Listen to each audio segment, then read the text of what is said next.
Nii, olge hea, te ütlete, et käsitlete selles näituses fotograafiat kui inimteadvuse olemus. Kuidas te seda inimese keeles seletaksite? Aber ihr Gott zum Teil Esken, weil ein Gegner, aber ich frage nicht, ihr wollt ja backen und rumblühen.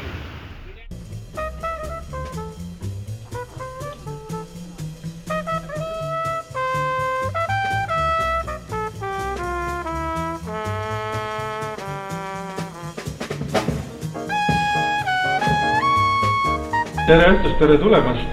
Tavaliselt me kõneleme sealt teisest nurgast, aga teisse nurka on täna üles seatud labor, millega te kohe varsti võite kõik tutvuda. Aga tere tulemast! Kuna täna on jälle palju uusi nägusid, siis mina olen Siim, mina olen Artevelt Galerii galerist, asutaja ja koristaja. Ja täna siis avame Jaak Kadariku näituse meelemärksuse labor. Mart, me oleme asju ajanud paar aastat. Mart, sa ilmusid hetkel või teisel Nõmmele galeriisse, ütles, et sa oled Jaak Kadarik. Mart, see oli nii. Ja siis käisin ma Juurus Jaagu külas, vaatasin tema, nimetame seda ateljeed.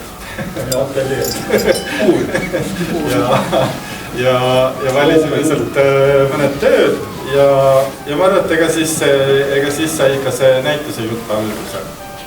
Ja siis selle aasta näituse kalendrit tehes sai see veebruarikuu kuidagi kokku lepitud, et mina ju galeristina võtan alati riski kunstnikuga näitust kokku leppides. Sest kunsti teavad kunstnikud ja eales ei tea, mis sealt tuleb.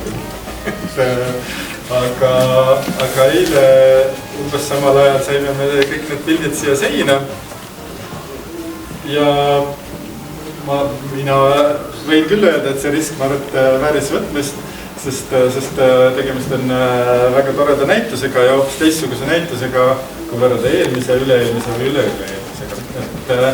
Iga näitus muudab seda tuba, muudab seda muljet, aga iga näitus muidugi siis esindab seda kunstnikku, kelle nimi seina peal on. Et mulle kangesti meeldib see mõte ilmumisest. Eriti nende fotogrammide puhul, eriti nende materjalide puhul, mida Jaak on kasutanud, et see lõpptulemus ei ole kunagi ette teada või kindel, et kunstnik võib tahta, mis ta tahab, aga siis mingi asi ilmub punases toas fotopaberile pärast kõiki neid menetlusi. Aga see, mis on ilmunud või ennast ilmutanud meile, ennast on nagu ikkagi väga nauditav. Täpselt selline näitus, mida võid vaadata kaugelt, võid vaadata lähedalt, võid vaadata kogumina, võid vaadata nina vastu lina igat detaili kõikides nendes töödes. Ja see meelemärkuse tekst või see, mis Jaak ise seal kirjeldab seda, et kuidas me muidu igapäevaselt opereerime mingises sellises argises udus ja siis hetkel või teisel märkame mingeid elemente oma elus ja need elemendid on nii olulised, et miski pole enam endinud. Ma loodan, et te kõik neid elemente nendes fotogrammides, mis teie ette on siin ilmunud, märkate ja mõnedes töödes saab pealkirja järgi aru, aga mõnedes töödes võib-olla Jaak vastab teile ise tänase õhtu jooksul, mis seal see ongi see kunstivõlu. Kui ta oleks meile kõigile mõistetav ja üheselt mõistetav, siis oleks ju töötu ja igav. Mingi osa kunstist peabki jääma kunstiivuseks. Aga seda, mida kunstnik tegi, räägib kunstist. Pole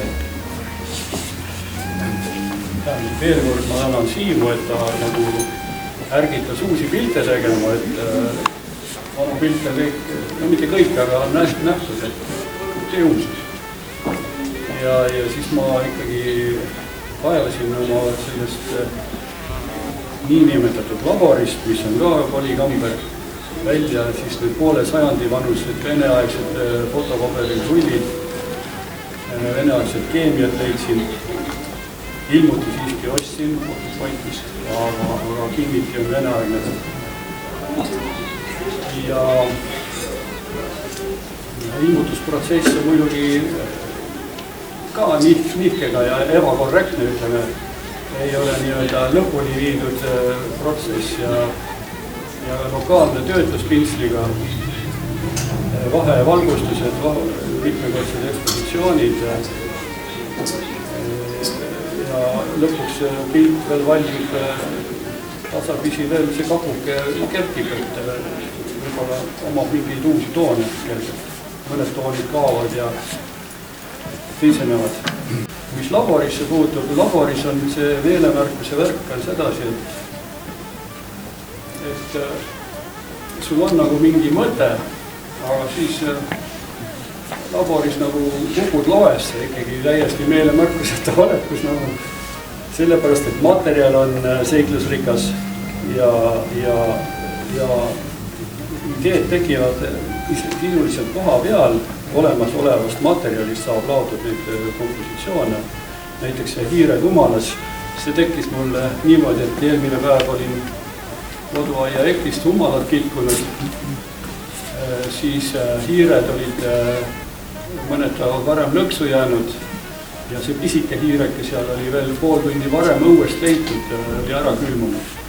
Et tõin ta ka kampa ja nüüd on siuke kolmik seal ja siis Hiired Humalas on see pilt. Ma soovitan lugeda piltide allkirju ja pealkirju, need annavad välja asja puhul.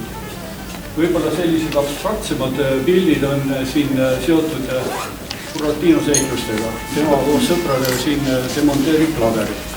Ja võtsin igaks juhuks klaveri sisu kaasa, siis te näete enam-vähem, mis vorme ma seal kasutasin.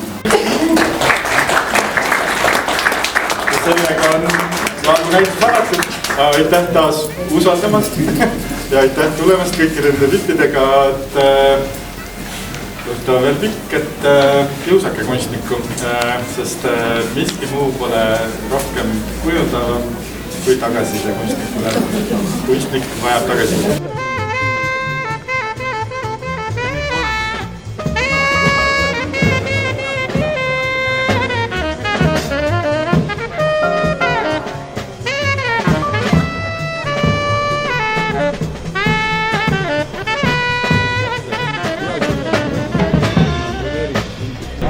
Kui sul lõpuks tõmbab, ütleme Kaia Tiitused, minagi tegelikult Jaaguga tutvusin seal galerii 1826, tulemas pop-up formaat rohkem, aga siis ma guugeldasin seda ja hakkasin Kairele üks väga huvitav artikkel Postimehes kirjutatud sellest, ma sain teada, et igavesti sinu grupeerimisest, sellest Jaagu aktsioonist ja no sind seltsime ja ma räägin, et kuidas sinuga toimub.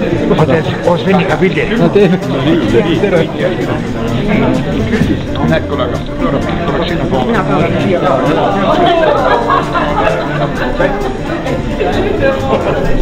Tuleb ära teha, aitäh. Aga loomulikult modellidega pürida. Tuleb. Sobib. Ega modellid ei ole nii sama võtta. Mul ei olnud enda tekkinud.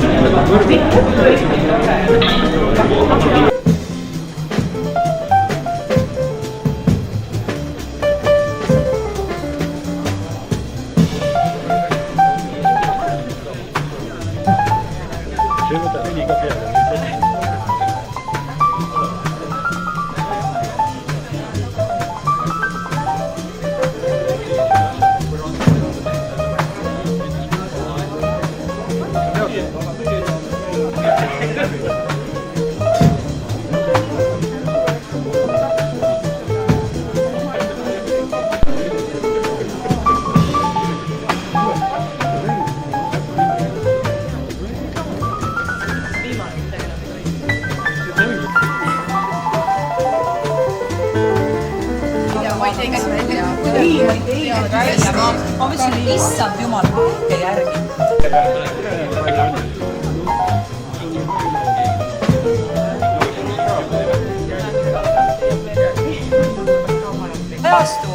Läbi ajastu pean siin töid ja mulle meeldisid need pillid ja siis need ristid ja aga muidugi mu lemmikud, täiega lemmikud on need. Kas see on sinu? Ma olen siiski töötan psühhiaatria valdkonnas. Ei tea küll oma sellises. Ja mulle see maailma loomine või evolutsiooni... Vist inimese tegemine, jah. Evolutsiooni teema mul väga kõnetab. Hoopis teist laadi fotokunsti näeb aga galeriis Artrovert, kus on väljas eksperimentaalfotograafi Jaak Kadariku fotogrammide näitus Meelemärkuse labor. Väljas on ligi 30 aasta jooksul sündinud seeriad, millest viimased valmisid just selle näituse jaoks. Erinevalt dokumentalistidest ütleb Kadarik, et püüab puhast realismi pigem vältida ja eelistab jutustada oma lugu. Laboris ma olen nagu pooleldi meelemärkuseta. Aga ometigi nagu kõik need meeled siiski on ju töös. Välja arvatud pimikus ma maitsmismeelt ei taha kasutada. Siis selle asemele ma toon huumorimeele. Et ma olen kasutanud sellist poole sajandi vanust Vene fotopaberit, vana fotokeemiat. Siis ma ei ole kunagi kindel ka selles lõpptulemuses nii väga, et improvisatsiooni on palju sellist lokaalne keemiline töötluspintsliga, halogeenvalgustiga, veel niisugused vahevalgustused toovad mustvalgesse paberisse veel tonaalsused, värvi toovad sisse. See on nagu lummav lugu, et ise avastad ja oled nii suures seikluses. Jaak minu jaoks on igavesti võlutegelane, sest ta on siuke väike unustatud avangardist, võiks öelda. Ja tõesti, kui ta ise ennast defineerima peab, võib-olla jääb ette, aga minu arust tema oli juba kunstnik enne kui foto, kui selline kunstist sai. Et tõesti kaugel dokumentalistikas, see on puhas selline visuaalkunst loome mõttes. Ja tema puhul minust eriti sümpaatne on just nimelt see mängulust. Et neid samu fotogramme vaadates sa saad aru, et tal on lugu rääkida, aga mitte ainult lugu rääkida, vaid ühe väikese vimkaga lugu alati. Et see toidab kenasti nii silma kui ajurakukesi ja paneb nagu kaasa mõtlema.